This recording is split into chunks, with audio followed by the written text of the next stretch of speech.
The Zephyrian ship Gentle Current drifted through the dark space between stars. Its hull was broken in many places. Air leaked out through the cracks, the lights inside flickered on and off. The ship was dying. Captain Veltar stood on the bridge and looked at the damage reports. His blue skin was pale with worry. His forearms moved quickly over the control panels. Nothing worked properly anymore. The life support systems were failing. The engines barely had power. They had been running for weeks now. Running from death. Behind him, Navigator Karen worked at her station. Her young face showed fear. She was only third caste, but she was the best navigator they had left. Most of the crew was dead now, killed when the hegemony attacked their homeworld. "Captain," Kiran said softly. "I have something on the sensors." Veltar turned to look at her screen. There were ships ahead of them, big ships, powerful ships. His heart sank when he saw the markings. "Humans," he whispered. The word made everyone on the bridge freeze. Even the injured crew members stopped moaning. Humans were the most feared species in known space. They came from a world so dangerous that most aliens could not even imagine it. A death world where everything tried to kill everything else. The stories about humans were terrible. They said humans were born fighting. They said human children played games that would kill adult aliens. They said humans ate poison for fun and thought pain was entertainment. They said humans never gave up, never surrendered, never showed mercy. "What do we do?" asked Kiran. Her voice shook. Veltar looked at his screens. Behind them, the hegemony hunter ships were getting closer. The hegemony had already destroyed 47 worlds. Billions of peaceful beings were dead. The hegemony called them vermin. Pests to be eliminated. His own world of Zephyr Prime was gone. The beautiful crystal cities were ash. The singing forests were burned. The children were all dead. Only 847 Zephyrians were left alive in the whole galaxy. They were all here on this broken ship. "Captain," the communications officer called out. "The hegemony ships are sending a message." "Let me hear it," Veltar said. The voice that came through the speakers was cold and mechanical. It spoke the common galactic language with no emotion. "Attention fleeing vermin, you will stop your ship. You will prepare to be boarded. Your extinction has been delayed long enough. The galaxy must be cleansed of your weakness." Veltar closed his eyes. The hegemony would not just kill them quickly. They would torture them first. They would make them suffer for running away. They would record it and send it to other worlds as a warning. He opened his eyes and looked at the human ships again. Maybe the stories were wrong. Maybe humans were not as bad as everyone said. Or maybe they were worse. But at least with humans, death might be quick. "Send a distress signal to the human ships," he ordered. The communications officer stared at him. "Captain, are you sure?" "Do it," Veltar said firmly. The officer's hands shook as he worked. The signal went out into space. It carried their identification, their position, and a simple message. "Help us." For long minutes, nothing happened. The human ships continued on their course. They were still far away, but getting closer. Behind them, the hegemony ships were also getting closer. Then the human ships changed direction. They turned toward the Gentle Current and began to speed up. "They are coming toward us," Kiran said. "All of them." The human fleet was bigger than Veltar had first thought. There were 12 ships. The largest one was huge. It was bigger than most space stations. It had weapons mounted all over its hull. Weapons that could destroy planets. "Incoming transmission," the communications officer said. "It is from the humans." "Put it on the screen," Veltar ordered. The view screen flickered and then showed a human face. Veltar had never seen a human before. The story said they were monsters, but this one looked almost normal. It had only 2 arms and 2 eyes. Its skin was the color of tree bark. It had short dark hair and wore a uniform covered in symbols. But when the human spoke, its voice was strong and confident. It did not sound afraid of anything. "This is Admiral Sarah Chun of the Terran Fleet. We received your distress signal." "What is your situation?" Veltar stepped forward. He had to try to speak the human language. It was harsh and difficult for Zephyrian throats. I am Captain Veltar of the refugee ship Gentle Current. We are the last survivors of the Zephyrian people. We are being hunted by the Hegemony Empire. Our ship is badly damaged. We request asylum. The human admiral's expression changed. Her eyes became cold and hard. For a moment, Veltar thought she was angry at them. Then he realized she was angry at something else. How many survivors? She asked. 847 souls, Veltar replied. And these hegemony ships? How many are pursuing you? 23 hunter-killer vessels. Kiran called out from her station. The human admiral looked at someone off-screen. She spoke quickly in the human language. Veltar could not understand the words, but the tone was clear. The humans were planning something. Captain Veltar, the admiral said. I am Admiral Chen of the Earth Defense Fleet. By the authority of the Terran Federation, I grant you and your people emergency asylum. We are moving to intercept your ship now. Prepare for emergency docking procedures. Veltar could not believe what he was hearing. The humans were going to help them. The most dangerous species in the galaxy was offering protection to refugees. Admiral, he said carefully, you should know that the hegemony considers us criminals. They will not negotiate. They will attack anyone who helps us. The human admiral smiled. It was not a nice smile. It showed her teeth. Veltar remembered that humans were predators. That smile was the expression of a hunter who had found prey. Let them come, she said simply. The transmission ended. The human fleet spread out into battle formation. They moved between the Gentle Current and the approaching hegemony ships. The largest human ship came alongside the refugee vessel. Captain, Kiran said quietly, look at their weapons. Veltar looked at the human ship through the viewports. The weapons were unlike anything he had ever seen. They were crude and simple, but they looked incredibly powerful. The humans had mounted kinetic cannons that fired solid metal at near light speed. They had missile launchers that could carry nuclear warheads. They had beam weapons that could cut through asteroid metal dot, but the strangest thing was how many weapons they had. Every surface of the ship seemed to be covered in guns. The humans had built their ships for one purpose: war. Docking tube extending, the navigation officer reported. Through the viewport, Veltar could see the human docking tube reaching out toward their ship. It moved with mechanical precision. When it connected, there was a solid thunk that echoed through the hull. Docking complete, the officer said. The humans are requesting permission to come aboard. Veltar took a deep breath. This was it. They were about to meet the Death World devils face to face. Stories said that humans were twice the size of most aliens, that they had claws and fangs, that they could crush metal with their bare hands. Permission granted, he said. The airlock door opened with a hiss. The first human to come through was wearing a white uniform with strange symbols on it. Behind the human came others carrying medical equipment. They moved quickly but carefully. The first human removed its helmet. Veltar was surprised to see that it looked much like the Admiral on the screen. It was smaller than the story said. It had normal hands without claws. Its teeth were white but not fangs. I am Dr. Morrison, the human said in careful Galactic. Common. We are here to help. How many of your people are injured? Most of them, Veltar replied. We have been in space for weeks. Many are sick from radiation. Some are dying. The human doctor nodded and began giving orders to the other humans. They spread out through the ship with their medical equipment. Veltar watched in amazement as they began treating Zephyrian patients. Without hesitation, the humans worked with incredible speed and efficiency. They carried the most injured Zephyrians through the docking tube to their own medical facilities.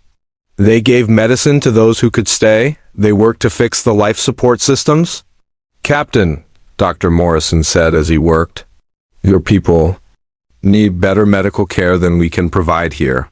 Admiral Chun has ordered that all survivors be transferred to our ships immediately. All of us? Veltar asked. All of you, the doctor confirmed. We will not leave anyone behind. As the evacuation continued, alarms began sounding on both ships. The hegemony fleet had arrived. Through the viewports, Veltar could see the Enemy ships approaching. They were sleek and silver. They moved in perfect formation. Each one was twice the size of the human ships. They had energy weapons that could destroy cities. They had shields that could stop most attacks. "This is Admiral Chun," came the voice over the ship's communication system. "All Zephyrian civilians are to be transferred to the medical bays immediately. This is not a request." The humans began moving even faster. They carried Zephyrians who could not walk. They used anti-gravity stretchers for the injured. They worked together like a single organism. "Captain," Karen said as she was helped toward the docking tube, "look at the humans." Veltar looked around at the rescue workers. They were not afraid. They should have been terrified. The hegemony fleet was much larger than the human fleet. The hegemony had better weapons and better shields. Any sane species would surrender or run away. But the humans were not running. They were not surrendering. They were working to save every single Zephyrian life while preparing for a battle. They might not win. As Veltar was escorted through the docking tube, he heard Admiral Chun's voice again. She was speaking to the hegemony fleet. "This is Admiral Sarah Chun of the Terran Federation. Defense Fleet. You are approaching ships and personnel under our protection. Turn around and leave this system immediately." The hegemony response came quickly. The same cold, mechanical voice they had heard before. "Human vessels. You are harboring criminals scheduled for extermination. Surrender them immediately or be destroyed along with them." There was a pause, then Admiral Chun replied, "Come and take them." Veltar was rushed into the human medical bay as the ships began to separate. Through the viewport he could see the human fleet moving into attack positions. They were outnumbered 3-1. Their ships were smaller and older. They should have been afraid. Instead, they looked eager for the fight. As Dr. Morrison began treating Veltar's radiation sickness, the captain realized something that changed everything he thought he knew about humans.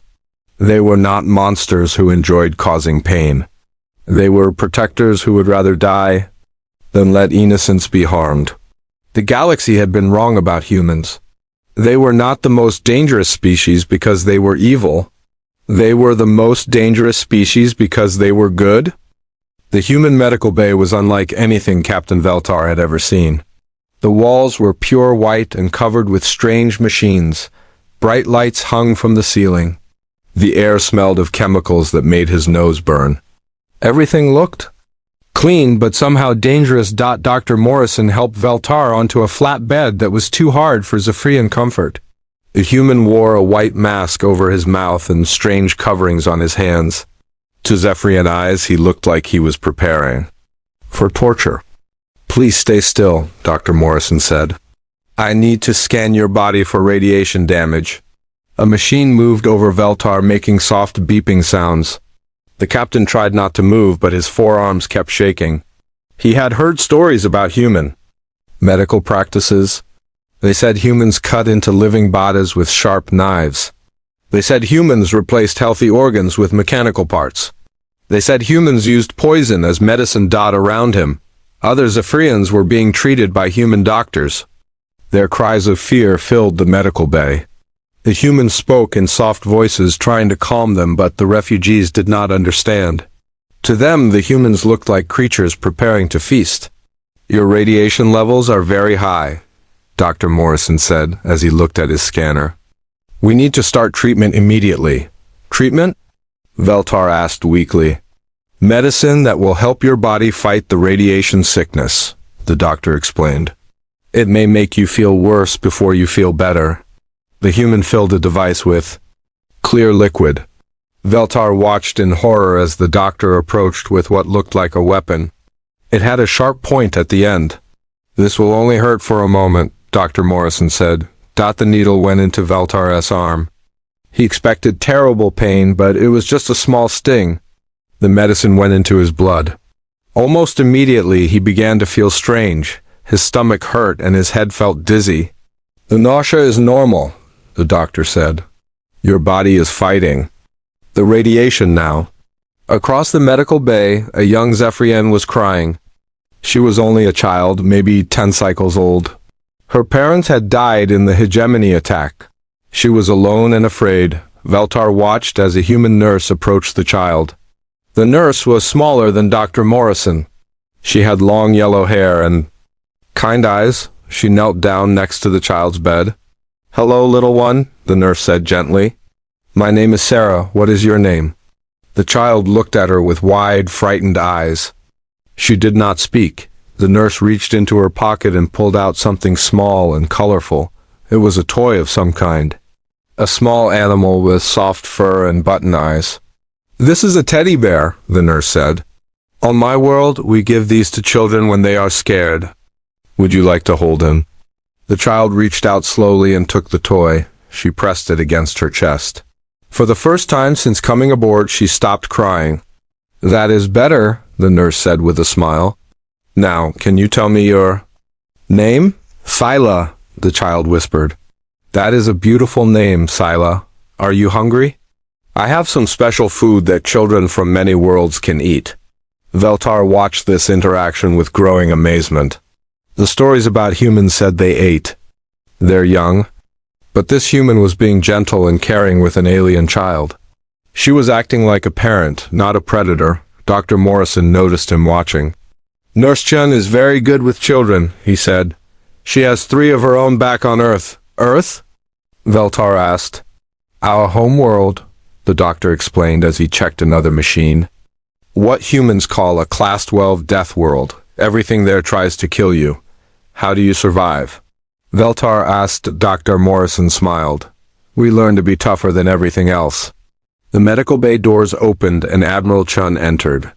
She still wore her military uniform, but now she also wore one of the white masks. She walked between the beds, checking on the Zephyrian patients. "Dr. Morrison," she said when she reached Veltar's bed, "how are our guests?" "Most will recover. With treatment," the doctor replied. "But they have been through terrible trauma. Not just physical, many have lost their entire families." The Admiral's face became hard. The hegemony will answer for this. She turned to Veltar. "Captain, I need to ask you some questions about the enemy fleet. Can you tell me about their weapons and tactics?" Veltar tried to sit up, but Dr. Morrison gently pushed him back down. "The hegemony has 40 ships in their main fleet," he said. "Each ship carries plasma cannons that can destroy a city. They have energy shields that can stop most weapons. Their tactics are simple. They surround a planet and bombard it until nothing lives." "What about their ship's weaknesses?" Admiral Chun asked. "Weaknesses?" Veltar was confused. "They have no weaknesses. That is why they have conquered so many worlds. No one can fight them and win." The Admiral exchanged a look with Dr. Morrison. To Veltara's surprise, neither human looked worried. "Captain," Admiral Chun said, "every ship has weaknesses. Every enemy can be defeated. It is just a matter of finding the right approach." "But they are too strong," Veltar protested. "They destroyed our homeworld in hours. Our defense fleet could not even scratch their shields." "What weapons did your defense fleet use?" the Admiral asked. "Energy beams and plasma missiles," Veltar replied. "The most advanced weapons our science could create," Admiral Chun nodded. "Energy weapons. That explains their strong shields. They are designed to stop energy attacks." She pulled out a small device and showed Veltar a picture. It showed one of the human ships. The weapon systems were clearly visible. "These are kinetic cannons," she explained. "They fire solid metal at very high speed. No energy shields can stop a chunk of tungsten moving at 10% of light speed." Veltar stared at the image. "You still use physical projectiles? That is so primitive." "Sometimes primitive works better than advanced," Admiral Chun said with a smile. "We also use nuclear missiles, particle beams, and good old-fashioned explosives." "But why so many different weapons?" Veltar asked. "Because different enemies require different solutions," the Admiral replied. "The hegemony is used to fighting species that use similar technology. They are not prepared for humans." Through the medical bay windows, Veltar could see space. The hegemony fleet was still approaching. 23 silver ships moving in perfect formation. They looked beautiful and terrible at the same time.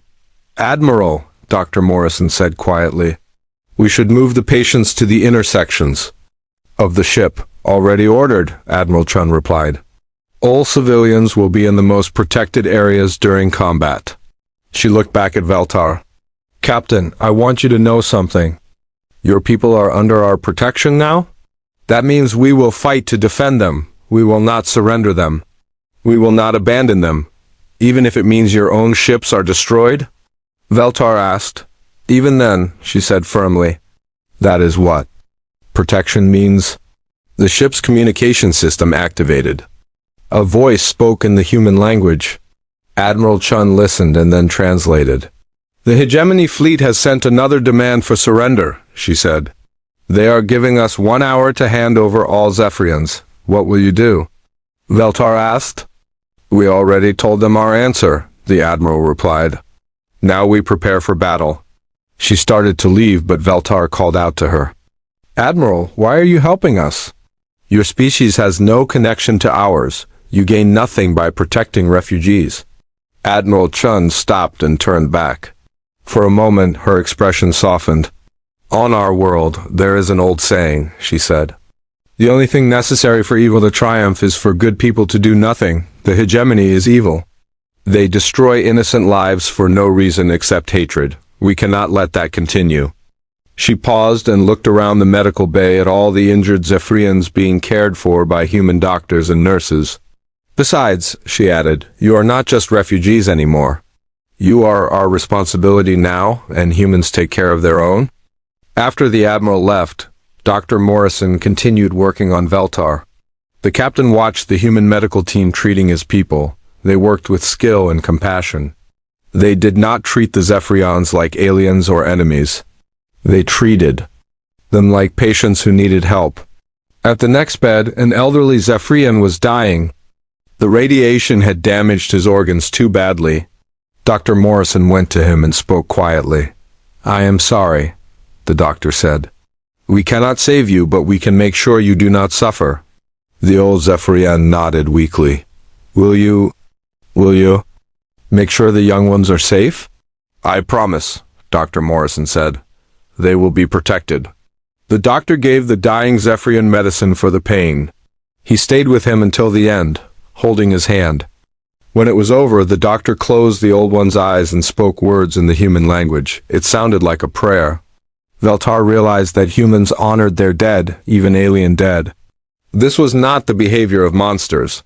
Young navigator Kiran was at a bed near the wall. A human marine sat next to her. The marine was a female with dark skin and short black hair. She wore armor that made her look dangerous, but her voice was gentle. "My name is Sergeant Santos," the marine said. "I heard you are a navigator. That is important work." "Was important," Kiran replied sadly. "Now I have no ship to navigate." "You could learn to navigate human ships," Sergeant Santos suggested. "Our star charts are probably different from yours." "You would trust an alien to navigate your ships?" Kiran asked. "Why not?" The sergeant replied. "Skills are skills. If you can plot a course through space, the species does not matter." Kiran looked surprised. "But we are so different from humans." Sergeant Santos laughed. "You have not seen different until you meet the other species in human space. We have insectoid allies who think in hive minds. We have energy beings who do not even have bodies. We have artificial intelligences that live in computer networks. And they all work together?" Kiran asked. "Of course," the sergeant said. "Diversity makes us stronger. Each species brings different skills and perspectives." She leaned closer to Kiran. "Want to know a secret? Humans are not the scariest species in our alliance. That honor belongs to the VRRK. They are spider-like creatures the size of shuttlecraft, but they make excellent engineers." Kiran's eyes went wide. "Spiders the size of shuttlecraft?" "Giant friendly spiders," Sergeant Santos corrected with a grin. "They love to build things. And they make excellent tea." Despite everything, Kiran giggled. It was the first time any Zephyrian had laughed since the attack on their homeworld. The ship's alarm system activated. A voice spoke in the human language. All hands to battle stations. All hands to battle stations. This is not a drill. Dr. Morrison immediately began securing equipment. The nurses moved quickly to make sure all patients were safely strapped to their beds. "What is happening?" Veltar asked. "The hegemony fleet has opened fire," Dr. Morrison replied. "The battle has begun." Through the windows, Veltar could see flashes of light in the distance. Energy beams and explosions lit up the darkness of space. The human ships were moving to engage the enemy. Despite his fear, Veltar felt something he had not felt in weeks. Hope. The humans were fighting for his people. They were risking their own lives to protect strangers from another world. Maybe, just maybe, they had a chance. The first explosion shook the entire human ship. Captain Veltar felt the vibration through his bed in the medical bay. The lights flickered for a moment and then came back on. Emergency lighting began flashing red along the walls. Dr. Morrison moved quickly between the patients, checking that everyone was secure. The human medical staff worked with calm efficiency even as the ship shuddered under enemy fire. "Do not worry," Dr. Morrison told the frightened Zephyrians. "Human ships are built to take damage. We will be safe here." Through the medical bay windows, Veltar could see the battle beginning. The hegemony ships fired bright blue energy, beams that lit up space like lightning.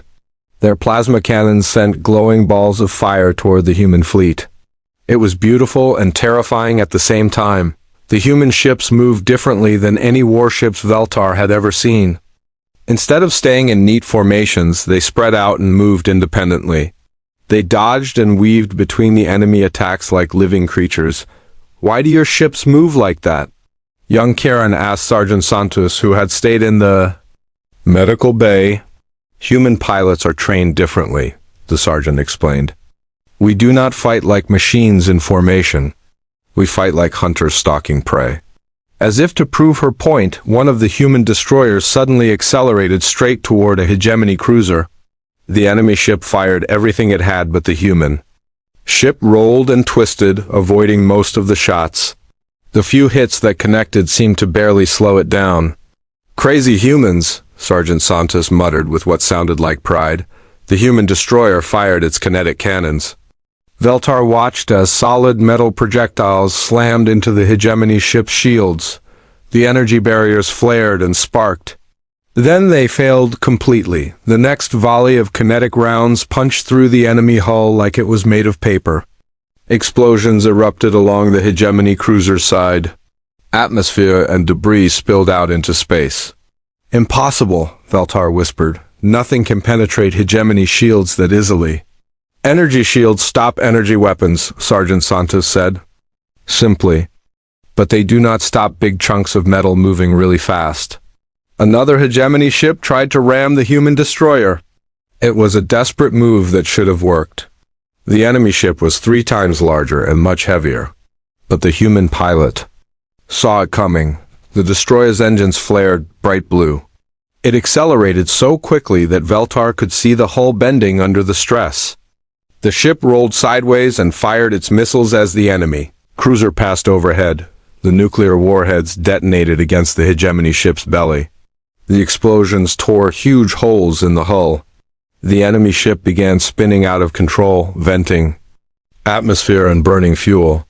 "Your ships are much faster than they look," Kiran observed. "Human engineering?" Sergeant Santos replied. "We build everything to be tougher than it needs to be. Our ships can take damage that would destroy other vessels." "And keep fighting." The communication system activated. Admiral Chen's voice filled the medical bay.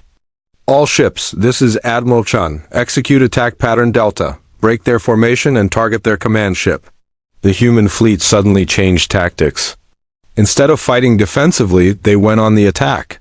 6 ships moved to surround the largest hegemony vessel while the others engaged the rest of the enemy fleet. Veltar watched in amazement as the human ships worked together. They moved like a pack of predators, coordinating their attacks without seeming to communicate. When one ship was damaged, the others moved to protect it. When an enemy showed weakness, they all focused their fire. "How do they coordinate so well?" he asked. "Practice," Sergeant Santos said. "Human military units train together for years. We learn to think like one mind." A hegemony battleship fired its main weapon at the human flagship. The massive energy beam should have destroyed the ship completely. Instead, the human vessel rolled sideways at the last second. The beam passed through empty space where the ship had been a moment before. The flagship immediately returned fire. Its main kinetic cannon fired a tungsten rod the size of a shuttlecraft. The projectile moved so fast it was almost invisible. It struck the hegemony battleship's bridge and punched completely through the hull. The enemy ship's lights went out. It began drifting, powerless and dead. "Your admiral is very skilled," Veltar said. "Admiral Chun fought in the Centauri Wars," Sergeant Santos explained. "She has been in more space battles than most species have had wars." The battle continued for another hour. The human ships used tactics that seemed impossible. They hid behind asteroids and attacked from unexpected angles. They used their ship's debris as weapons, ramming damaged sections into enemy hulls. One destroyer that had lost its main engines actually used its backup thrusters to spin like a wheel, firing in all directions. The hegemony ships fought with precision and overwhelming firepower, but they were used to fighting enemies who used similar tactics.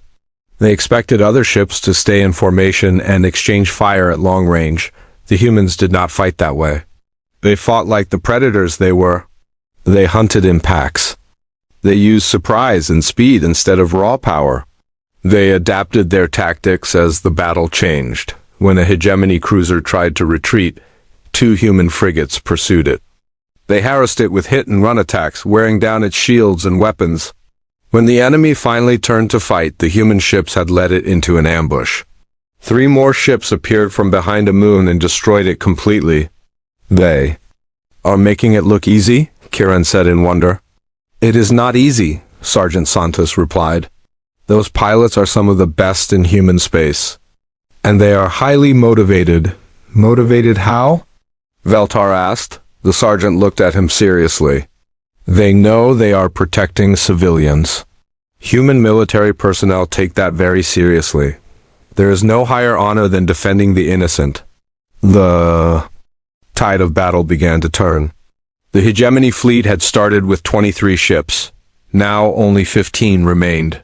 The human fleet had lost 2 destroyers, but the remaining 10 ships were still fighting effectively. The communication system activated again. This time it was a hegemony voice, speaking in the cold mechanical tone they always used. "Human fleet, you have fought well, but you cannot win.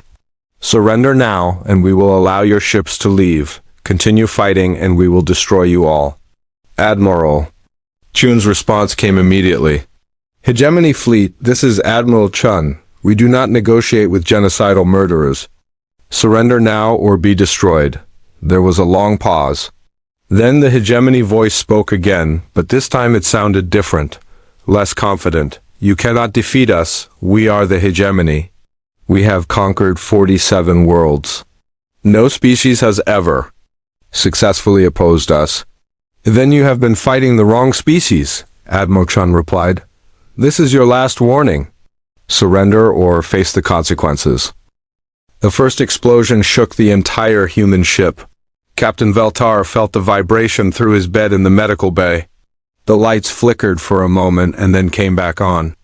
Emergency lighting began flashing red along the walls. Dr. Morrison moved quickly between the patients, checking that everyone was secure. The human medical staff worked with calm efficiency even as the ship shuddered under enemy fire. "Do not worry," Dr. Morrison told the frightened Zephyrians. "Human ships are built to take damage. We will be safe here." Through the medical bay windows, Veltar could see the battle beginning. The hegemony ships fired bright blue energy, beams that lit up space like lightning. Their plasma cannons sent glowing balls of fire toward the human fleet. It was beautiful and terrifying at the same time. The human ships moved differently than any warships Veltar had ever seen. Instead of staying in neat formations, they spread out and moved independently. They dodged and weaved between the enemy attacks like living creatures. "Why do your ships move like that?" Young Karen asked Sergeant Santos, who had stayed in the medical bay. "Human pilots are trained differently," the sergeant explained. "We do not fight like machines in formation. We fight like hunters stalking prey." As if to prove her point, one of the human destroyers suddenly accelerated straight toward a hegemony cruiser. The enemy ship fired everything it had but the human. Ship rolled and twisted, avoiding most of the shots. The few hits that connected seemed to barely slow it down. "Crazy humans," Sergeant Santos muttered with what sounded like pride. The human destroyer fired its kinetic cannons. Veltar watched as solid metal projectiles slammed into the hegemony ship's shields. The energy barriers flared and sparked. Then they failed completely. The next volley of kinetic rounds punched through the enemy hull like it was made of paper. Explosions erupted along the hegemony cruiser's side. Atmosphere and debris spilled out into space. "Impossible," Veltar whispered. "Nothing can penetrate hegemony shields that easily." "Energy shields stop energy weapons," Sergeant Santos said. Simply. "But they do not stop big chunks of metal moving really fast." Another hegemony ship tried to ram the human destroyer. It was a desperate move that should have worked. The enemy ship was 3 times larger and much heavier. But the human pilot saw it coming. The destroyer's engines flared bright blue. It accelerated so quickly that Veltar could see the hull bending under the stress. The ship rolled sideways and fired its missiles as the enemy cruiser passed overhead. The nuclear warheads detonated against the hegemony ship's belly. The explosions tore huge holes in the hull. The enemy ship began spinning out of control, venting atmosphere and burning fuel. "Your ships are much faster than they look," Kiran observed. "Human engineering?" Sergeant Santos replied. "We build everything to be tougher than it needs to be. Our ships can take damage that would destroy other vessels. And keep fighting." The communication system activated. Admiral Chen's voice filled the medical bay. "All ships, this is Admiral Chen. Execute attack pattern Delta. Break their formation and target their command ship." The human fleet suddenly changed tactics. Instead of fighting defensively, they went on the attack. 6 ships moved to surround the largest hegemony vessel while the others engaged the rest of the enemy fleet. Veltar watched in amazement as the human ships worked together. They moved like a pack of predators, coordinating their attacks without seeming to communicate. When one ship was damaged, the others moved to protect it. When an enemy showed weakness, they all focused their fire. "How do they coordinate so well?" he asked. "Practice," Sergeant Santos said. "Human military units trained together for years. We learn to think like one mind." A hegemony battleship fired its main weapon at the human flagship. The massive energy beam should have destroyed the ship completely. Instead, the human vessel rolled sideways at the last second. The beam passed through empty space where the ship had been a moment before. The flagship immediately returned fire. Its main kinetic cannon fired a tungsten rod the size of a shuttlecraft. The projectile moved so fast it was almost invisible. It struck the hegemony battleship's bridge and punched completely through the hull. The enemy ship's lights went out. It began drifting, powerless and dead. "Your admiral is very skilled," Veltar said. "Admiral Chun fought in the Centauri Wars," Sergeant Santos explained. "She has been in more space battles than most species have had wars." The battle continued for another hour. The human ships used tactics that seemed impossible. They hid behind asteroids and attacked from unexpected angles.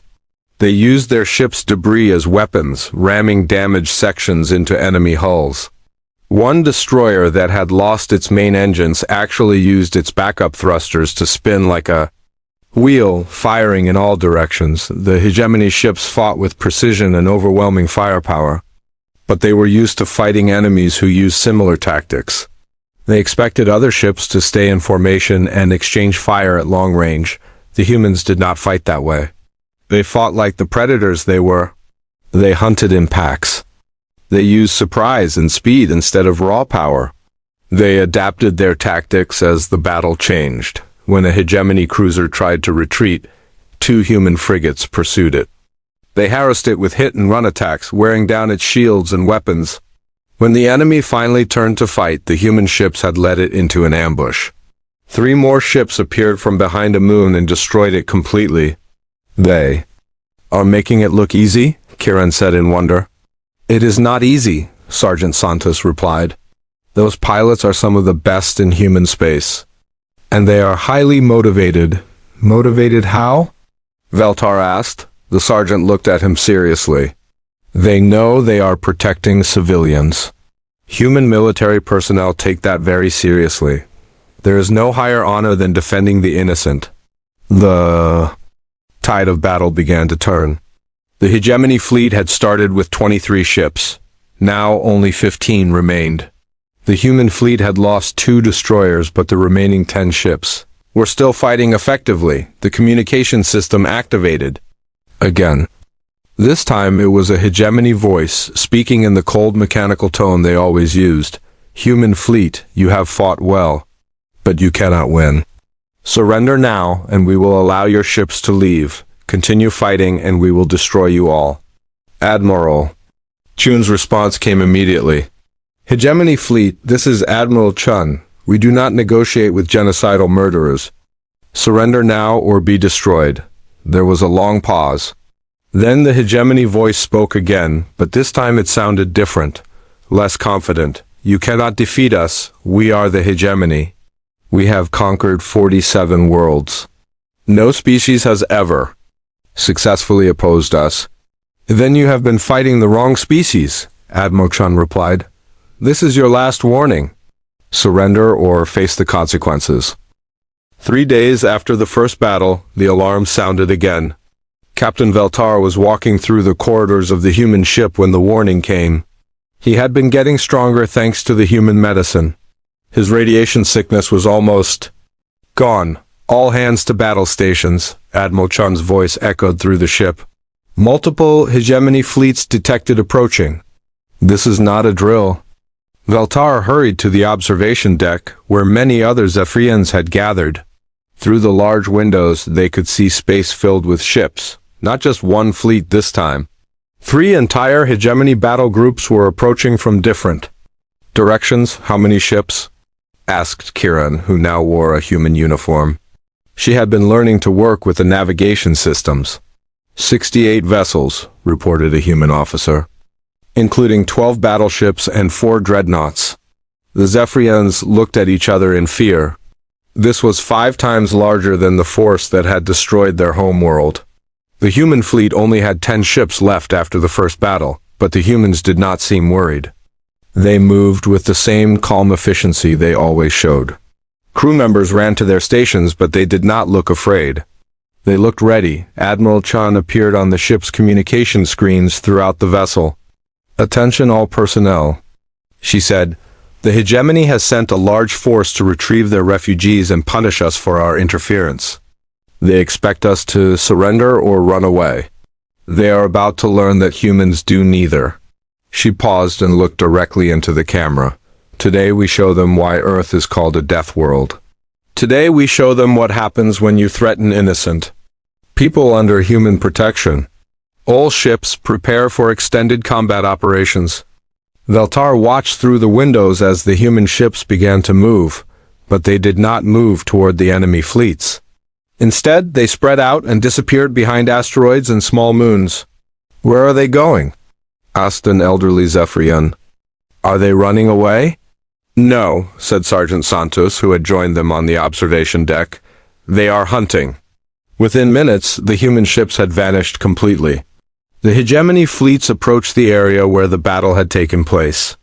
They moved in their usual perfect formations, expecting to find wreckage and fleeing survivors. Instead, they found empty space. The hegemony commander sent a message on all frequencies. His voice was cold and angry. Human cowards. We know you are here. Surrender the refugees immediately or we will destroy every human ship in this system. Admiral Chun's response came from everywhere at once. Her voice echoed from multiple directions as different ships transmitted simultaneously. We are here, she said. Come and find us. The first attack came from inside an asteroid field. Two human destroyers suddenly appeared from behind large rocks and fired everything they had at a hegemony cruiser. The kinetic rounds and missiles struck before the enemy could react. The cruiser exploded in a ball of fire. Before the hegemony fleet could respond, the human ships disappeared again. Ambush tactics, Sergeant Santos explained to the watching Zephyrians. We learned this fighting in the asteroid belts around Proxima Centauri. Use the environment as cover and strike when the enemy least expects it. The second attack came from a different direction. A human frigate emerged from behind a small moon and launched a spread of nuclear missiles at a hegemony battleship. The missiles were moving so fast and came from such an unexpected angle that the enemy point defense systems could not stop them all. 3 nuclear explosions lit up the battleship's hull. Its shields failed and its armor cracked. Atmosphere leaked out into space. The hegemony fleets tried to spread out to cover more area, but this only made them more vulnerable. The human ships attacked isolated vessels, always from unexpected directions. They would fire a few devastating volleys and then disappear before the enemy could mount an effective response. This is not how space battles are supposed to work, Veltar said in amazement. Humans do not fight the way others expect, Sergeant Santos replied. We use the terrain, we use surprise. We make the enemy come to us on our terms. A hegemony dreadnought tried to flush out the human ships by firing its main guns at the asteroids, where they might be hiding. The massive energy beams destroyed several large rocks but hit nothing important. The response was immediate and devastating. All 10 human ships appeared at once, surrounding the isolated dreadnought. They had been hiding not in the asteroid field but behind the gas giant's moons. The coordinated attack lasted less than 2 minutes. Kinetic rounds, missiles, and particle beams struck the hegemony dreadnought from every direction. Its shields overloaded, its armor cracked. Its weapons went silent when the attack ended. The mighty dreadnought was a drifting wreck. The human ships vanished again before the other hegemony vessels could come to their allies' aid. Impossible, whispered Karen. They destroyed a dreadnought in minutes. Pack hunting, Sergeant Santos said with satisfaction. Isolate the target, surround it, strike together. It is the oldest human military tactic. The hegemony commander was becoming desperate. His perfect formations were useless against an enemy that refused to fight in formation. His superior numbers meant nothing when the humans could attack small groups and then disappear. He decided to try a different approach. The 3 hegemony fleets would converge on the gas giant where the human flagship was believed to be hiding. They would bombard the entire area until nothing could survive, but Admiral Chun had anticipated this move. As the enemy fleets approached the gas giant, human ships emerged from the planet's ring system. They had been hiding among the ice and rock particles. Invisible to enemy sensors, the battle that followed was unlike anything Veltar had ever seen. The human ships moved through the gas giant's rings like they were swimming in an ocean. They used the ring particles as cover and weapons.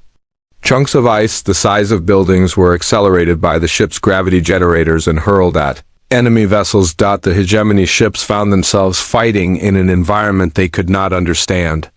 Their sensors were blocked by the ring particles. Their weapons had trouble targeting enemies hidden among the debris. Their precise formations became a liability as ships collided with ice chunks and each other. One human cruiser actually used a large asteroid as a weapon. It pushed the rock out of orbit and sent it tumbling toward a hegemony battleship. When the enemy tried to destroy the asteroid with their guns, the explosion sent thousands of smaller rocks flying in all directions. Several hegemony ships were damaged by the debris. Your people fight like the environment is their ally, Veltar observed. Because it is, Sergeant Santos replied. Humans learn to use everything around them as tools and weapons. When you grow up on a death world, you learn that everything can help you or hurt you. The trick is learning which is which. The tide of battle turned when Admiral Chun executed what she called the Terran Gambit. The human flagship suddenly accelerated directly toward the gas giant's atmosphere. 3 hegemony battleships followed, thinking they had trapped the enemy. Ship. At the last moment, the human ship skipped off the gas giant's upper atmosphere like a stone skipping on water. The maneuver changed its course by 90 degrees and sent it flying toward the enemy ships at incredible speed. The hegemony vessels tried to follow, but they were not built for such extreme maneuvers. One ship was caught by the gas giant's gravity and pulled into the crushing atmosphere. The other two were forced to break off their pursuit. The human flagship used its momentum from the atmospheric skip to ram one of the remaining battleships. But instead of a simple collision, Admiral Chun had planned something more sophisticated. At the moment of impact, the human ship fired all its kinetic cannons into the enemy hull at point-blank range. The tungsten rounds punched completely through the battleship and continued into space. The enemy ship simply disintegrated. Did she just use her own ship as a bullet? Kiran asked in shock. Admiral Chun is famous for unconventional tactics, Sergeant Santos said with obvious pride. During the Centauri Wars, she once defeated an entire enemy fleet by hiding her ships inside a comet.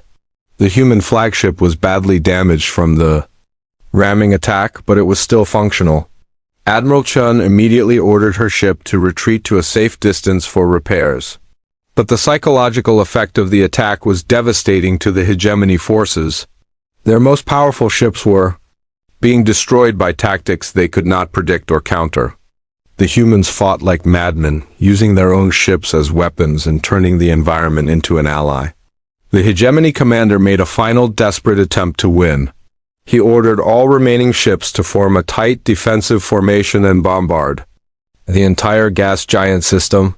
If they could not catch the human ships, they would destroy everything in the area. This was exactly what Admiral Chun had been waiting for. With all the enemy ships bunched together in one formation, they made a perfect target for the trap she had prepared. From the outer edge of the system, a cloud of objects began moving toward the hegemony fleet.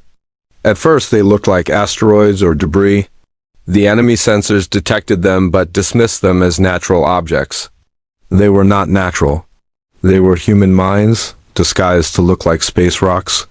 Admiral Chun had seeded the system with hundreds of them during the 3 days between battles. The mines were simple but effective. Each one contained a nuclear warhead and a basic guidance system. They were programmed to wait until enemy ships came within range and then detonate. The first mine to explode was near the center of the hegemony formation. The nuclear blast destroyed 2 frigates and damaged several other ships. But that was just the beginning. The explosion triggered other mines in a chain reaction. Within minutes, the entire hegemony formation was engulfed in nuclear fire. Ships tried to escape, but the mines had been positioned to cover all possible retreat routes. When the explosions finally ended, only a handful of hegemony ships remained. Most were badly damaged and trying to limp away from the battle. The human ships emerged from their hiding places and began hunting down the survivors. They showed no mercy to ships that had come to commit genocide. Any vessel that did not immediately surrender was destroyed. "It is over," Veltar said quietly. "They won again?" "Of course they did," Sergeant Santos replied. "This is what humans do. We protect our people and we destroy anyone who threatens them." The final tally was devastating for the hegemony. Of the 68 ships that had entered the system, only 12 escaped. The rest were destroyed or captured. The human fleet had lost 3 ships, but the survivors were already making repairs. More importantly, the humans had captured several hegemony officers during the boarding operations. These prisoners would provide valuable intelligence about enemy operations and the location of other threatened worlds. Admiral Chun's voice came over the ship's communication system one final time. "All ships, this is Admiral Chun, secure from battle stations. Begin recovery operations and send a message to Earth Command. Tell them the hegemony is not as invincible as they thought." She paused for a moment. "Also tell them that the Zephyrian people have proven themselves to be valuable allies. They will be welcome in human space for as long as they choose to stay." Veltar felt tears in his eyes. His people had found more than just safety among the humans. They had found a new home with protectors who would never abandon them. The humans had not just won 2 battles. They had shown the galaxy that the hegemony could be defeated. Other oppressed species would learn about these victories. They would realize that resistance was possible. The war against genocide had only just begun. But now, for the first time, the forces of good had a chance to win. 6 months later, Captain Veltar stood on the observation deck of the transport ship Horizon's Edge. Through the wide windows, he could see their destination growing larger. New Terra, a human colony world on the edge of explored space. It would be the new home for the Zephyrian refugees. The planet looked beautiful from orbit. Blue oceans, green continents, and white clouds swirled around a world that seemed peaceful and welcoming. But Veltar knew the truth. This was a human world, which meant it was probably trying to kill its inhabitants in ways he could not imagine. "It looks so normal," said Charon, who now wore the uniform of a human navigation officer. She had learned to operate human star charts and communication systems. Admiral Chun had personally recommended her for training at the Terran Naval Academy. "Normal for humans," Veltar replied, "which means it is probably more dangerous than our worst nightmares." Sergeant Santos, who had been assigned as liaison to the Zephyrian refugees, laughed at his comment. "New Terra is actually one of our safer worlds. We only have to worry about the storm seasons, the predator migrations, and the occasional volcanic activity." Veltar stared at her. "You call that safe? Compared to Earth?" "Absolutely," Santos replied with a grin. "On Earth we have hurricanes that can level cities, earthquakes that split continents, and animals that hunt humans for sport. New Terra is practically a vacation resort." The transport ship entered the planet's atmosphere. Veltar watched through the windows as they descended through thick clouds. When they broke through the cloud layer, he gasped. The landscape below was unlike anything he had ever seen. Vast forests stretched to the horizon, but the trees were enormous. Some were taller than the buildings on Zephyr Prime had been. Rivers cut through the landscape like silver ribbons. Mountains rose in the distance, their peaks covered with snow, but what amazed Veltar most was the cities. The human settlements were built into the landscape, not on top of it. Buildings grew from cliffsides like metal trees. Bridges spanned valleys like spider webs. The cities looked like they had always been part of the natural world. "How do you build cities like that?" he asked. "Practice," Santos replied. "When you grow up on a death world, you learn to work with nature instead of fighting it. These cities can survive earthquakes, floods, and 100-year storms." The transport landed at a spaceport that was carved into the side of a mountain. As they disembarked, Veltar felt the planet's gravity. It was slightly heavier than he was used to, but not uncomfortable.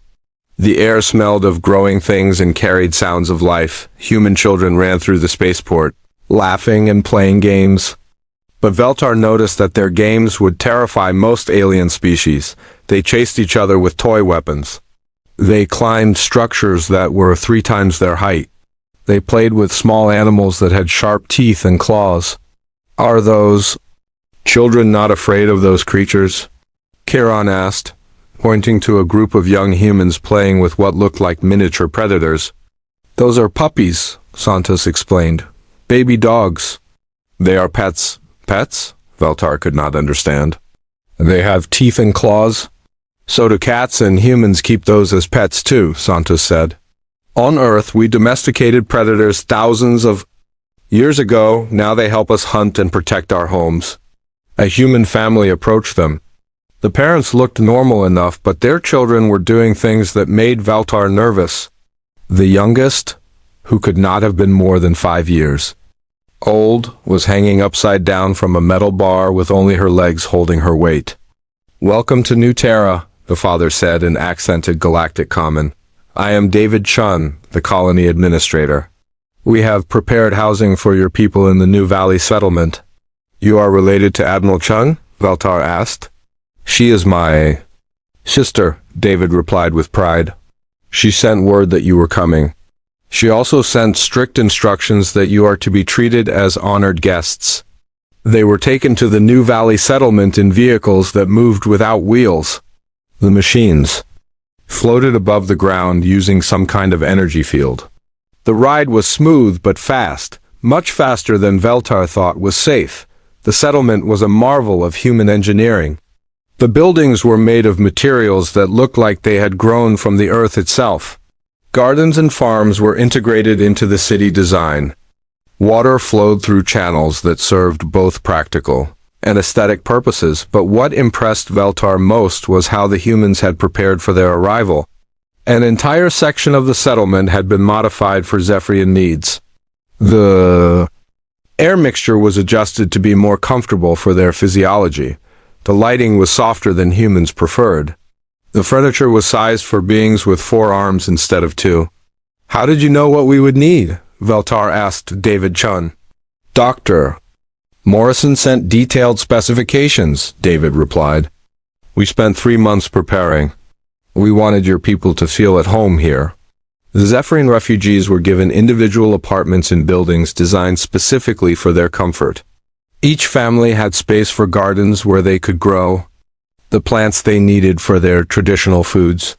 Community areas were provided for social gatherings and cultural activities, but the most surprising thing was how the human children reacted to their new neighbors.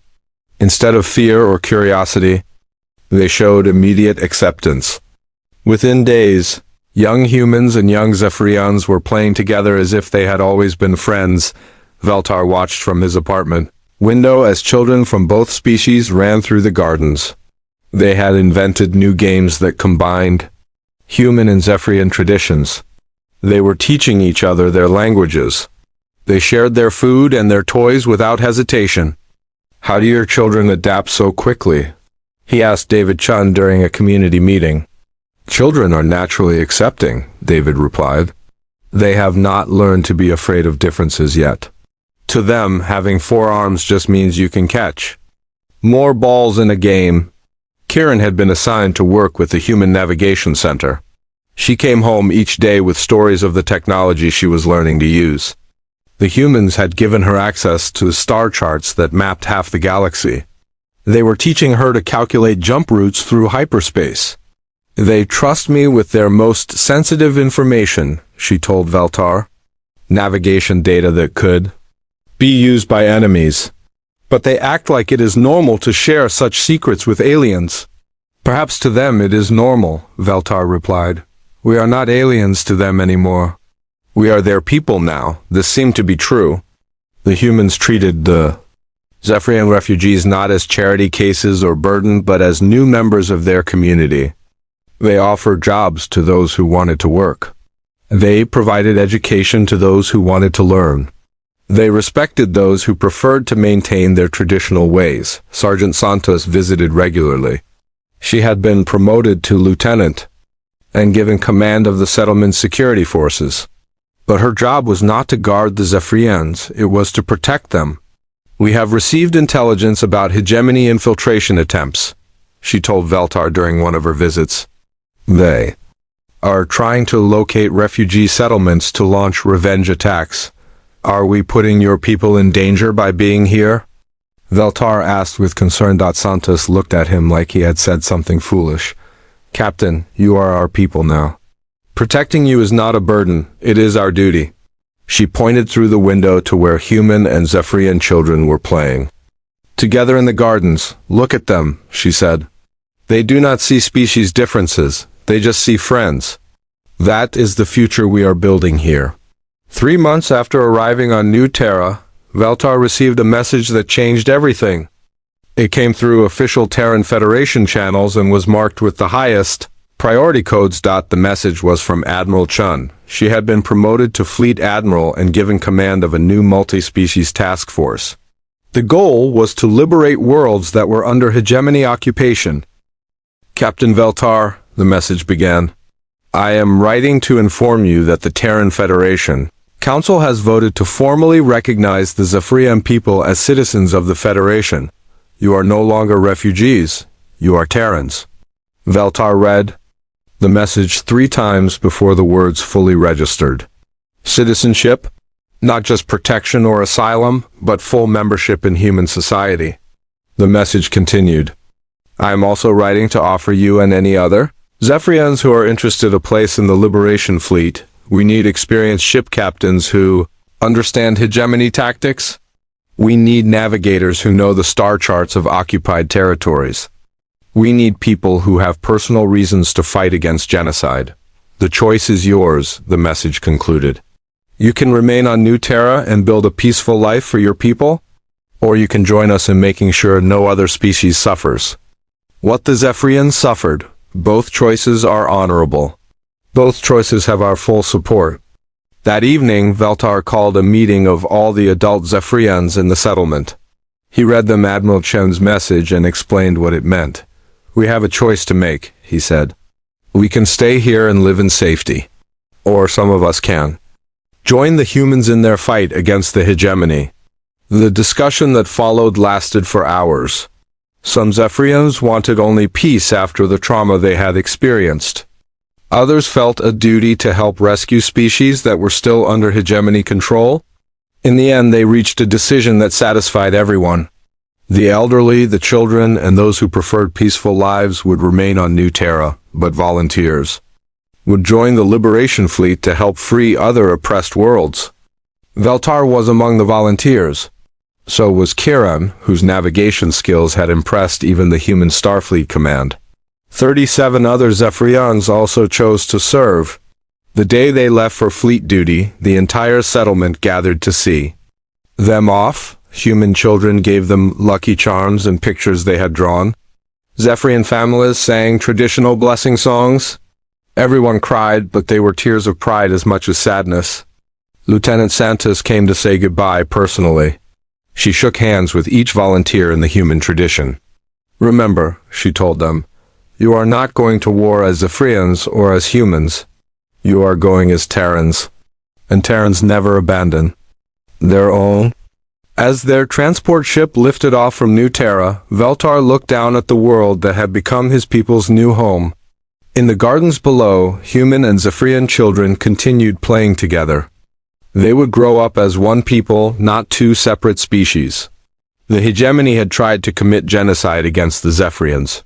They had succeeded in destroying a world and killing billions of innocent beings. But they had failed in their ultimate goal. The Zephyrian people still existed. More than that, they had found allies who would help them ensure that such atrocities never happened again. They had found a species that considered the protection of innocence to be the highest calling. They had found humanity. 6 months later, Captain Veltar stood on the bridge of the Terran Federation starship New Zephyr. His crew was half human, half Zephyrian. His navigator was Kiran, now a full lieutenant in the Terran fleet. His weapons officer was a human marine, who had volunteered specifically to serve under Zephyrian command. Through the view screen, he could see their target, a hegemony prison world where thousands of refugees from 12 different species were being held in concentration camps.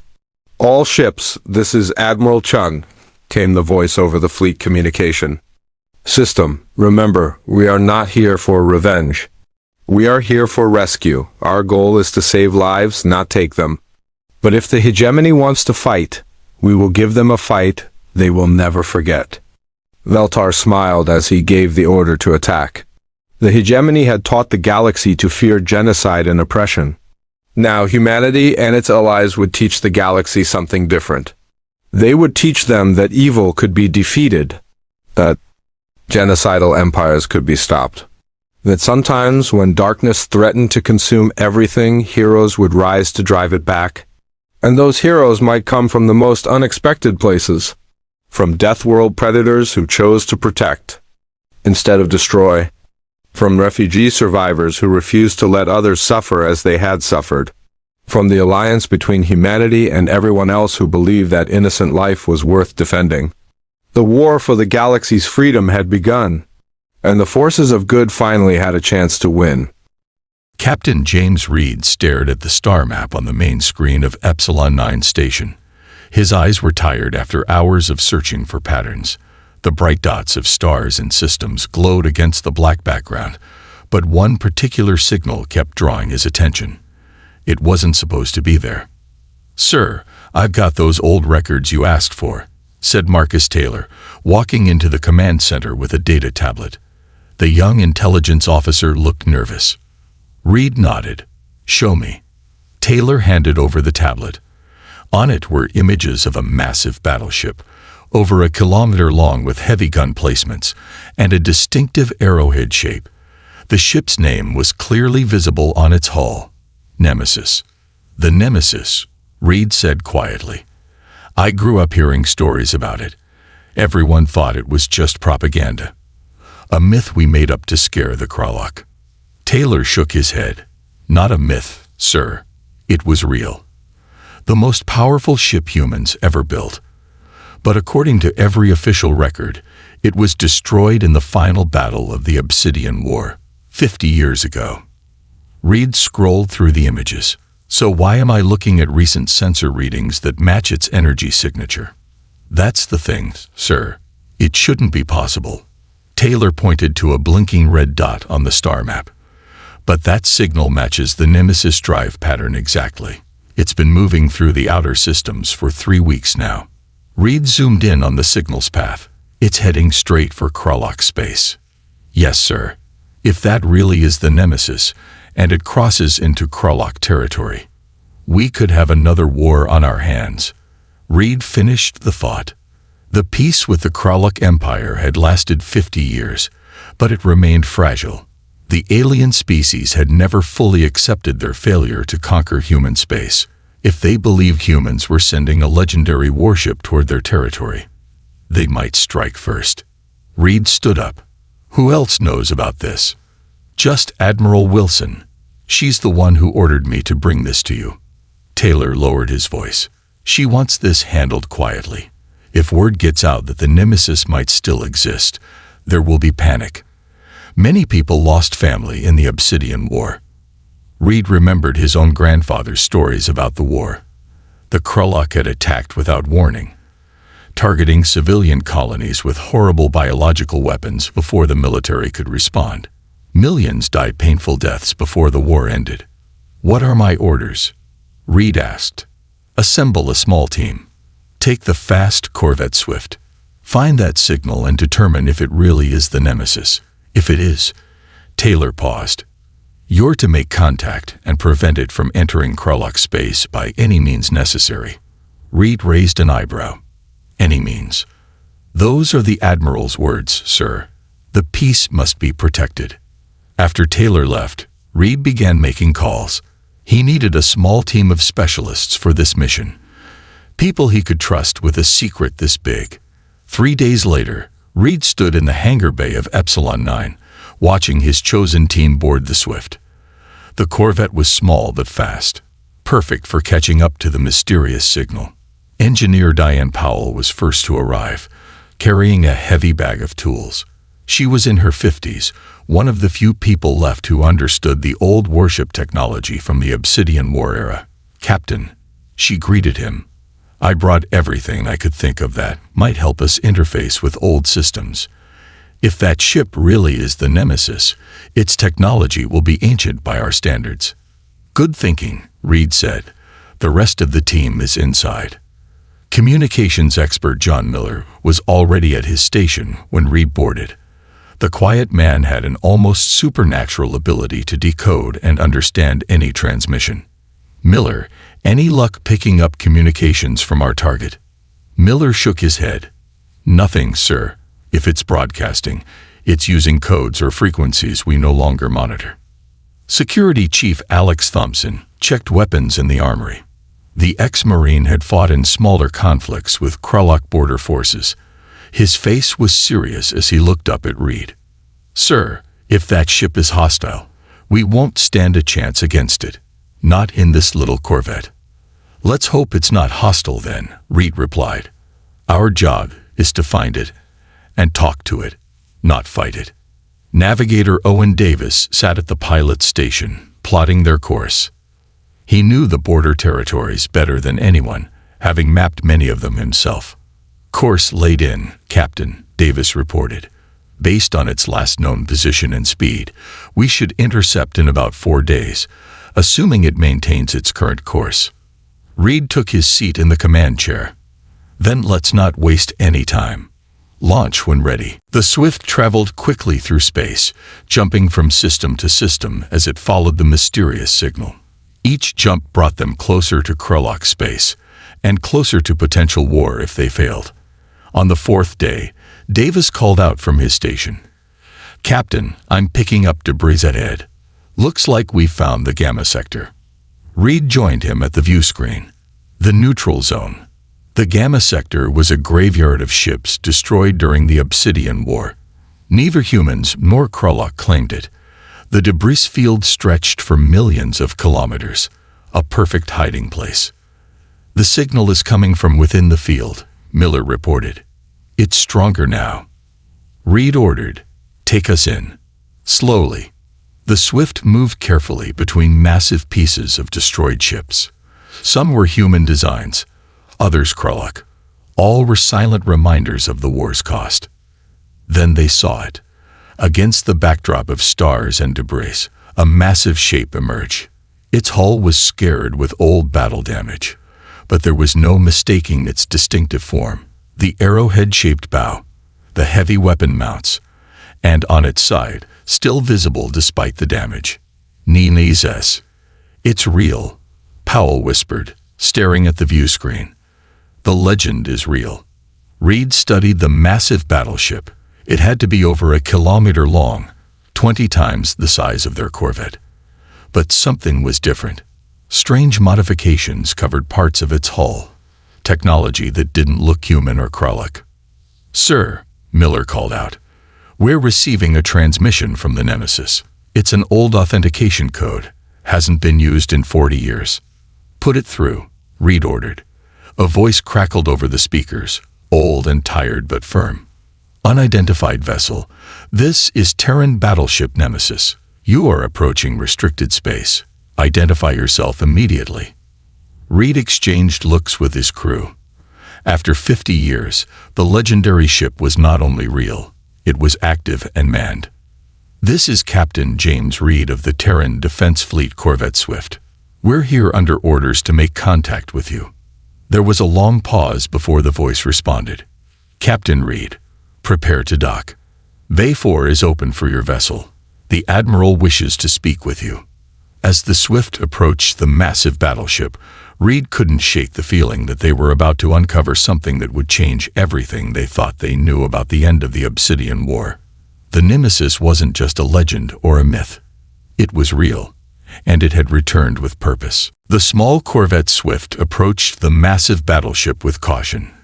Captain Reed watched through the view screen as they neared docking Bay 4. The Nemesis was even more impressive up close, its hull marked with countless battle scars that told stories of past conflicts. "Look at those modifications," Engineer Powell said, pointing at strange metal structures attached to the battleship's hull. "Those aren't human designs, and they're definitely not Krulok either." Security Chief Thompson checked his weapon. Could be a trap. The ship might have been captured and repurposed. "Stay alert, but no weapons unless I give the order," Reed commanded. "We're here to make contact, not start a fight." The Swift entered the enormous docking bay and landed gently on the deck. Through the view screen, Reed could see that the bay was mostly empty except for a few small maintenance robots moving about. No welcoming party waited for them. "Atmosphere reads as safe," Miller reported from his station. "Gravity and temperature normal." Reed nodded. "Powell, Thompson, you're with me. Miller and Davis, stay with the ship and be ready for a quick departure if needed." The three of them put on light armor, standard procedure for boarding an unknown vessel, and stepped through the airlock. The docking bay was eerily quiet. Their footsteps echoed across the vast space. The air smelled stale but breathable. Emergency lights provided dim illumination, giving everything a shadowy, haunted appearance. "This ship was built to carry a crew of 1,500, Powell said quietly. "But I'm not seeing signs of more than a handful of people." A door at the far end of the bay slid open. A mechanical voice spoke through overhead speakers. "Captain Reed, please proceed to the command deck. Follow the lighted path. Blue lights began to glow along the floor, forming a trail leading toward the door. Could be automated, Thompson suggested, hand resting on his weapon. Reed led the way, following the blue lights. They walked through long corridors that should have been bustling with crew members, but now stood empty. Some sections showed signs of damage, scorch marks on walls, patched hull breaches, and makeshift repairs. This damage is old, Powell observed, running her hand along a repaired section. From the Obsidian War, probably. But someone's been maintaining the ship all this time. After walking for nearly 10 minutes and riding 2 separate elevators, they'd reached the command deck. The doors slid open to reveal a large, circular room filled with control stations and view screens. Unlike the rest of the ship, this area was well lit and fully functional. Most surprising of all, it wasn't empty. 12 elderly humans sat or stood at various stations. They all turned to look at the newcomers. Each person wore a simple uniform with old Terran Defense Fleet insignia, though the uniforms had been modified and repaired many times over the years. An old man with white hair and a neatly trimmed beard rose from the central command chair. Despite his age, he stood straight and proud. His eyes were clear and sharp as he assessed the visitors. "Captain James Reed," the man said in a voice that matched the one from the earlier transmission. "I am Admiral Thomas Walker. Welcome aboard the Nemesis." Reed saluted automatically, surprising himself. Walker's rank and bearing commanded respect despite the unusual circumstances. "Admiral Walker," Reed replied, "according to all official records, you and this ship were destroyed 50 years ago." Walker's mouth twitched into a slight smile. "Records can be wrong, Captain, or deliberately falsified." Powell stepped forward, unable to contain her curiosity. "Sir, how has this ship remained operational for 50 years without support? The power requirements alone should have." "All in good time, Engineer," Walker interrupted, noticing her technical insignia. "First, tell me why you're here. Why now, after all these years, has the Terran Defense Fleet decided to look for us?" Reed explained about the energy signature they had detected and the ship's course toward Kralok space. As he spoke, he noticed the other elderly crew members exchanging meaningful glances. "So they sent you to stop us," Walker said when Reed finished. It wasn't a question. "Admiral, if this ship enters Kralok territory, it could restart the war," Reed said. "We've had peace for 50 years. A harsh laugh came from a woman at one of the side stations. She had gray hair pulled back in a tight bun and a jagged scar running down one side of her face. "Peace," she said bitterly. "Is that what they call it now?" Walker held up a hand, and she fell silent. "Captain Reed, what do you know about the end of the Obsidian War?" "The real story, not the official version." Reed hesitated. "I know the Kralok attacked our colonies without warning. They used biological weapons that killed millions. We fought back and eventually forced them to sign a peace treaty." "And what about the Nemesis?" Walker asked. "What were you told happened to us?" "That you fought in the final battle and were destroyed, taking 3 Kralok dreadnoughts with you." Walker nodded slowly. "A convenient story. It made us martyrs instead of." He trailed off. "Come with me, Captain. There's something you need to see." Walker led Reed and his team to an adjacent room. It appeared to be a strategic planning center, with star maps covering the walls and a large table in the center. The Admiral pressed a button, and a holographic display appeared above the table. During the final battle, the Nemesis was critically damaged, but not destroyed. Walker explained. "We were left adrift in an uncharted region. Most of our crew was dead. Our communications were gone. We had no way to call for help." The hologram showed the damaged battleship floating among debris. "The war ended while we were stranded," Walker continued. "We eventually managed to get basic systems operational again. But by then," his voice hardened, "by then, we'd learned the truth. The Kralok hadn't stopped their biological weapons program. They'd merely hidden it. The hologram changed to show images of secret facilities and strange laboratory equipment. For 50 years, we've been gathering evidence and preparing, Walker said. The peace treaty was a lie. The Krolok have continued developing weapons that could wipe out not just humans, but all non-Krolok species. They call it Project Bloodforge. Reed stared at the holographic evidence, a cold feeling growing in his stomach.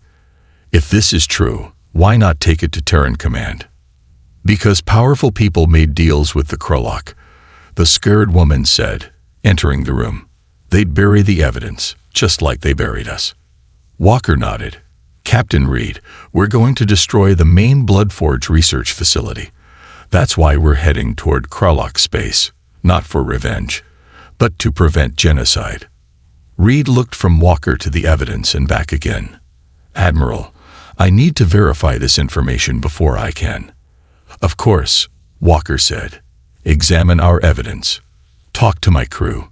When you're satisfied, you can decide whether to join us or try to stop us. His eyes, though aged, burned with determination. But make no mistake, Captain Reed. One way or another, the Nemesis will complete its mission. Captain Reed spent hours reviewing the evidence Admiral Walker had collected. Files filled dozens of screens in the planning room. The more he saw, the colder he felt inside. These biological weapons, Reed said, pointing to images of laboratory samples. They're designed to target specific DNA patterns. The scared woman, who had introduced herself as Commander Linda Voss, nodded grimly. The Krolok can program them to attack any species. During the war, they targeted humans. Now they're developing versions that can target anyone who isn't Krolok. Reed looked at Powell and Thompson, who had been examining the evidence alongside him. Their faces showed the same troubled expressions. How did you get this information? Thompson asked, his security training making him cautious. These appear to be internal Krolok documents. Admiral Walker pressed a button, and a new image appeared, a map of Krolok space with several locations marked. We've been watching them for decades, Walker explained. After we repaired the ship enough to move, we used stealth technology to observe their activities. We've planted listening devices, intercepted transmissions, and occasionally, he paused, occasionally sent in small teams to gather physical evidence. With 12 people, Powell asked, looking impressed. How did you maintain a ship this size and run intelligence operations with so few crew members? Walker smiled slightly. Necessity breeds innovation, Engineer Powell. We've heavily automated the Nemesis. We've also incorporated technology from various sources we've encountered during our exile. That explained the strange modifications Reed had noticed on the ship's hull. Admiral, Reed said, why didn't you return to Earth once you'd repaired the ship enough to travel? A heavy silence fell over the room. The elderly crew members exchanged glances. Walker walked slowly to a view screen and brought up an old video recording. It showed a Terran official shaking hands with a Krolok representative. This is General William Hayes signing the peace treaty, Walker said. He knew about the Bloodforge program. Our intelligence shows he received personal benefits in exchange for keeping it secret. Voss spat on the floor. They sold out humanity for profit and power. We tried to send messages home, Walker continued, but they were intercepted or ignored. Eventually, we realized we were on our own. So we made a blood oath. We would not return until we could deliver justice. Not revenge, Captain Reed. Justice. Reed studied the elderly crew members. They had spent 50 years of their lives pursuing this mission. Their determination was both admirable and frightening. Tell me about the facility you're planning to attack, Reed requested. Walker changed the display to show a large structure built into an asteroid. This is the main Bloodforge Research Center. It's where they perfect the delivery systems for their biological weapons. Our plan is to destroy it completely. And afterwards? Reed asked. Afterwards, we'll transmit all our evidence to every species in the galaxy, Walker replied. The Krolok won't be able to hide anymore. Reed walked around the table. thinking, won't that just start another war? Perhaps, Walker admitted, but better an open war than the silent genocide the Krulok are planning. Thompson leaned closer to Reed and whispered, "Sir, if this is true, we need to inform Terran Command immediately." Reed nodded slightly. He turned back to Walker. "Admiral, I'd like my communications officer to examine your evidence as well. He has expertise in validating intelligence." Walker hesitated, then nodded. "Have him brought aboard. But understand, Captain, we're running out of time. According to our intelligence, the Bloodforge weapons will be ready for deployment within 2 weeks." Reed sent Thompson to bring Miller from the Swift. When they returned, Miller began a thorough analysis of the Bloodforge evidence. While they waited, Admiral Walker offered to show Reed more of the ship. They walked through corridors that gradually revealed the story of the Nemesis and its crew. "We started with over 100 survivors," Walker explained as they passed a memorial wall covered with names and photos. "Time has whittled us down to 12. How did you survive out here for so long?" Reed asked. "We found habitable planets for food, salvaged materials from derelict ships, traded with frontier colonies using false identities." Walker paused by a window that looked out into space. "But what kept us alive was purpose, Captain. The knowledge that we were the only ones who could stop this threat." Reed studied the old admiral's face.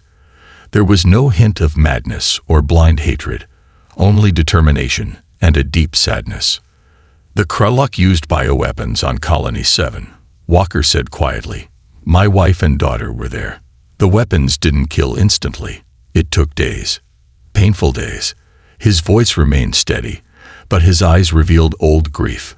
"Millions died like that. And the Krulok government claimed it was a rogue military commander, not official policy."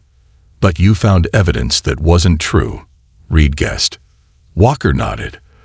"The Bloodforge program was approved at the highest levels. The attack on our colonies was just a test run." They returned to the planning room, where Miller was finishing his analysis.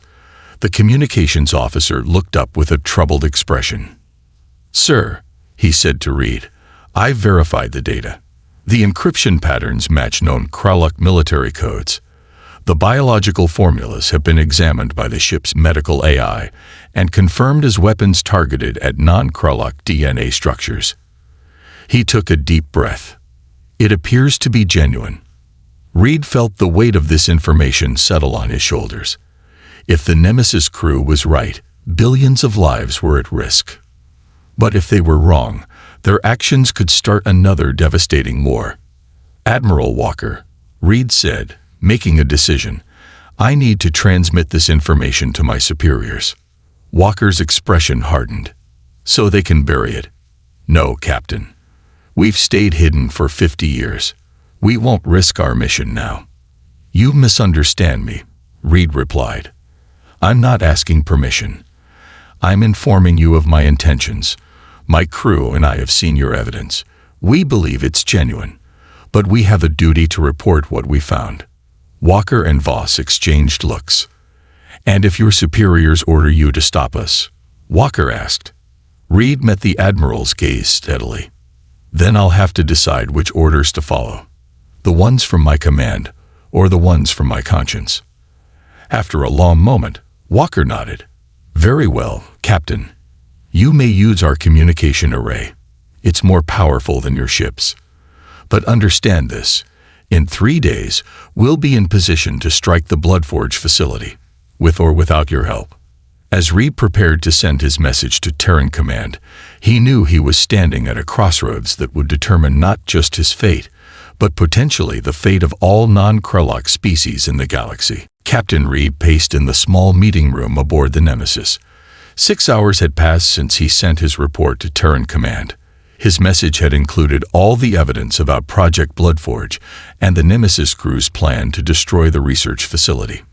The reply had finally arrived, and Reed didn't like it. "They want us to stand down," he told his team, gathered around the table. "Admiral Wilson says they'll handle the situation through diplomatic channels." Engineer Powell scoffed. "Diplomatic channels?" after everything we've seen. They don't believe the evidence is real, Miller said quietly. The message suggests Admiral Walker and his crew might be unstable after 50 years of isolation. Security Chief Thompson leaned forward. What are our orders, sir? Reed took a deep breath. We're ordered to disable the Nemesis if possible and prevent any attack on Krolok territory. A heavy silence fell over the room. And what are we going to do? Davis finally asked. Reed looked at each member of his team. That's what we need to decide. Together. Meanwhile, in the command center, Admiral Walker studied the tactical display with Commander Voss and the weapons officer, an elderly man named Robert Green.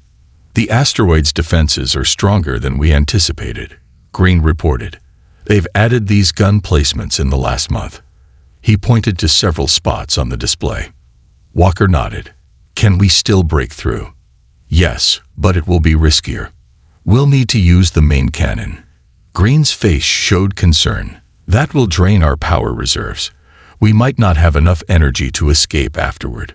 Voss's scared face hardened. We always knew this might be a one-way mission.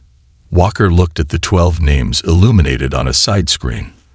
The last survivors of his original crew. After 50 years of sacrifice, they were finally close to completing their mission. But at what cost? Reed called for a vote among his team. We have 3 options.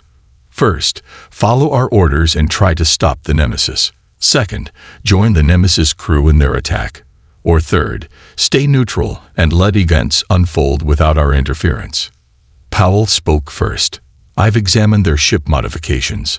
They've created weapons systems specifically designed to target the research facility while minimizing wider damage. They're not planning a revenge attack against Krolok civilians. They're performing a surgical strike against a genuine threat. She raised her hand. I vote we help them. Thompson nodded in agreement. The evidence is clear. If we wait for diplomatic solutions, billions could die. I vote we help them too. Miller looked troubled. But attacking sovereign Krolok territory violates every treaty we have. It could start another war. He shook his head. I vote we follow our orders. Davis fidgeted with a stylus. This isn't our fight. We should report back that the ship was gone when we arrived. He raised his hand. I vote we stay neutral. All eyes turned to Reed. They were tied. 2 for helping the Nemesis, 1 for stopping them, and 1 for staying neutral. His vote would decide their course of action. Reed thought about everything he had seen and learned. The evidence of the Bloodforge program was overwhelming, but so was the risk of starting another war. Before he could speak, an alarm sounded throughout the ship. Captain to the bridge. Walker's voice came over the intercom. We have company. Reed and his team rushed to the command center. On the main view screen, a Krolok patrol ship had appeared at the edge of the debris field. They've spotted us, Voss reported. They're scanning the Nemesis. Walker turned to Reed. Your message to Terran Command may have been intercepted, or perhaps someone there alerted the Krolok. What do we do? Reed asked. We have 2 choices, Walker said grimly. Retreat and lose our chance to stop Bloodforge, or engage now and push forward with our mission. The elderly admiral looked tired but determined. I won't ask you to join us, Captain Reed. You and your crew can take your ship and leave. Tell your command whatever you need to. Reed looked at the tactical display. The Krolok patrol ship was calling for reinforcements. Soon, they would be surrounded. Powell stepped forward. Admiral Walker, I've been studying your ship's systems. The modifications you've made are incredible, but there's a flaw in the power distribution to the main cannon. If you fire it as planned, it could cause a cascade failure throughout the ship. Walker looked surprised. Can you fix it? Yes, Powell said confidently. With proper adjustments, you could fire the main cannon and still have enough power to escape afterward. Walker exchanged looks with his crew. For 50 years, they had worked alone, trusting no one. Now, their mission's success might depend on these newcomers. Time to decide, Captain Reed. Walker said. "Are you with us or against us?" Reed thought about his duty, his orders, and the evidence he had seen. He thought about the millions who had died in the Obsidian War and the billions who could die if Bloodforge was deployed. "I have conditions," Reed said finally. "First, we focus only on the research facility, no additional targets. Second, we transmit all evidence to every major government before we attack, so the truth can't be buried. And third," he met Walker's gaze, "we try to find a way that doesn't sacrifice your crew. You've given 50 years to this mission. You deserve to see what comes after." Walker studied Reed's face for a long moment, then nodded. "Agreed." Reed turned to his team. "Powell, help fix the power systems. Thompson, work with their security team on the assault plan. Miller, prepare a data package with all the evidence for broadcast. Davis, plot us an escape route." As his team moved to their assignments, Reed faced the view screen. The Krulak patrol ship was moving closer. "What about that?" he asked, pointing to the ship. Walker smiled grimly. "Watch." He pressed a button on his command chair. Suddenly, the Nemesis disappeared from all scans. The Krulak ship began sweeping the area in confusion. "Stealth technology," Walker explained. "Another modification we've made over the years. It won't last forever, but it gives us time to prepare." Reed nodded, impressed. "How long until we reach the Bloodforge facility?" 24 hours, Walker replied. "Just enough time to ready ourselves, and to see if you can truly make a difference, Captain Reed." As the massive battleship silently slipped away from the patrol ship, Reed felt the weight of his decision. He had chosen to disobey orders, to risk war, to gamble with countless lives, all based on evidence from a ship that shouldn't exist and a crew that was officially dead. But sometimes, Reed realized, doing the right thing meant making the hardest choice. And sometimes, legends returned for a reason. The Nemesis moved silently through space, its massive hull hidden by stealth technology. Inside, humans worked frantically to prepare for the mission. Engineer Powell and 3 of the original crew members had been working nonstop for 18 hours to fix the power distribution system. "There," Powell said, connecting the final circuit. "That should hold. You'll have enough power for both the main cannon and your engines afterward." The elderly engineer beside her, a man named Frank Wilson, shook his head in admiration. "We've been trying to solve that problem for years. How did you figure it out so quickly?" Powell smiled. "Sometimes fresh eyes see things differently. Besides, ship technology is my specialty." On the bridge, Captain Reed stood with Admiral Walker, studying the approach to the Bloodforge facility. The research center was built into a large asteroid surrounded by defense platforms. "Our stealth systems will get us within firing range," Walker explained. "But once we fire the main cannon, they'll know we're there." Reed nodded. "That's where we come in. The Swift can act as a distraction. We're small and fast enough to evade their weapons while you line up your shot." Miller approached them with a data tablet. "The evidence package is ready, sir. Once we broadcast this, every major government in the galaxy will know about Bloodforge." "Good," Reed said. "Send it the moment we enter the Krulak system. Give them no time to block the transmission." Security Chief Thompson joined them with a tactical display. "I've identified the key defensive positions. If we target these first," he pointed to several spots on the display, "we can create a gap in their security grid." Walker looked at Reed. "Your team has accomplished more in a day than we could have in a week." "You laid the groundwork," Reed replied. "We're just helping finish what you started." As they approached the Krulak system, everyone moved to their positions.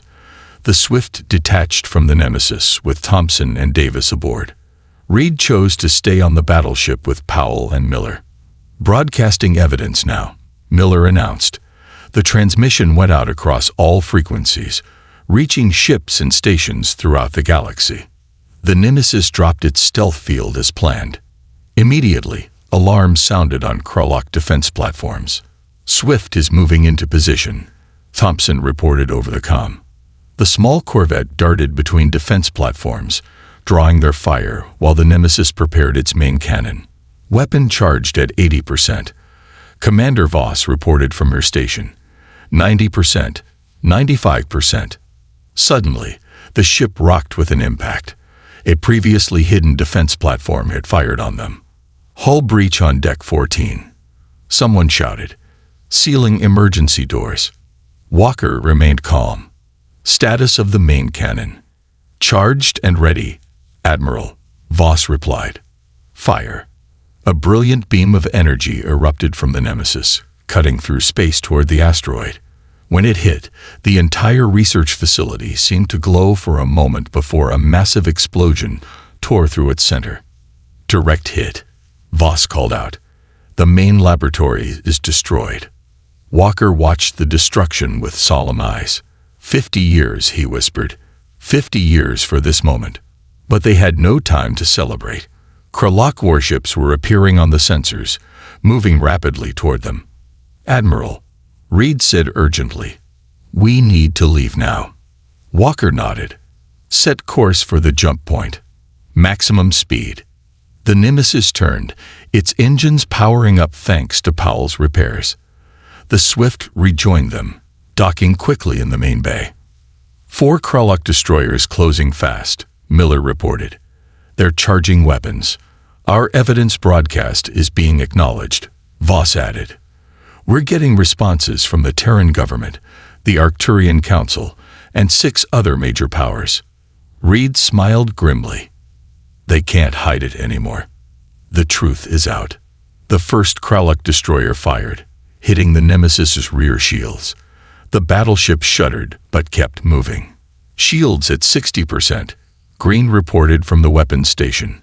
We can take a few more hits, but not many. Walker turned to Reed. You and your crew should get to the Swift. It's faster. You could outrun them. Reed shook his head. We're in this together now, Admiral. Another hit rocked the ship. A console exploded near Walker, throwing the elderly Admiral to the floor. Reed rushed to his side, but it was too late. A piece of shrapnel had struck Walker's chest. Admiral, Reed called, kneeling beside him. Walker grabbed Reed's hand, his grip surprisingly strong. Finish it, he whispered. Get them home. With those words, Admiral Thomas Walker died, 50 years after the world thought he already had. Reed stood slowly, his face set with determination. He turned to the crew. Continue evasive maneuvers. Push the engines to maximum. We're getting this ship and its crew back to Earth.